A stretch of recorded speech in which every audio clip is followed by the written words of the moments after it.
We're so honored and so blessed to have our Tibetan American community among us. Because if it wasn't for you, we may not know about the genocidal attacks and oppression that the people of Tibet suffer from at the hands of China. You are all ambassadors and are helping Minnesotans who are not of Tibetan background learn more about this injustice.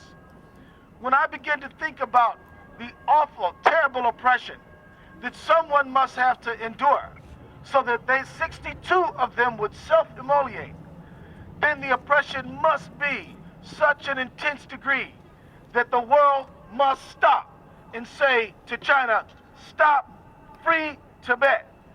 The world must free Tibet. Free Tibet. Free Tibet. Free Tibet. Free Tibet. Free Tibet. The world must stop. Minnesota must stop. Minneapolis must stop and say, what is going on in this part of the globe where the human spirit is crying out for nothing more than simple justice? Well, the world has to stop and listen and learn and hear the cries of the Tibetan people. Of course, we do have an election coming up, and the Tibetan community is strong and should ask anyone. And I'm not here about an election today, I'm here about you. But you should ask everyone, where are you on human rights in Tibet? And they have to answer this question, I stand with the people of Tibet. Now, you know, people talk about China, they talk about trade, they talk about currency exchange, they talk about business, and they talk about commerce. And I'm not saying that stuff is not important, but I'm saying human rights is more important. Human rights is more important. Human rights is more important.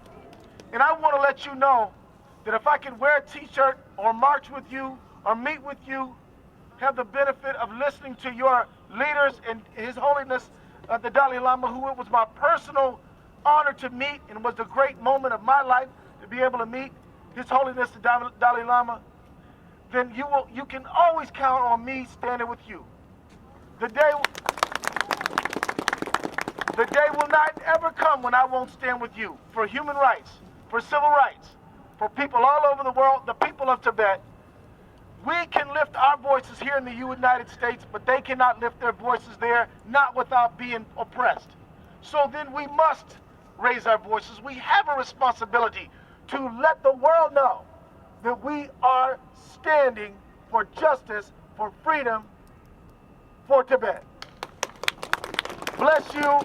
Thank you very much. And I just want to close by saying this. Yes, it is campaign season, but I don't care about none of that. And I'm not going to talk to you about who to vote for. You vote for whoever you want. But you got to vote.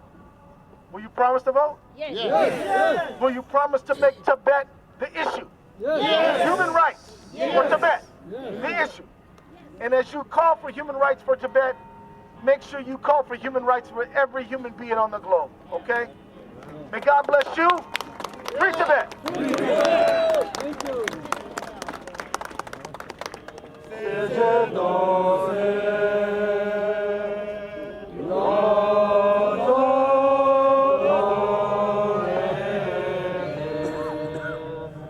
Hallelujah.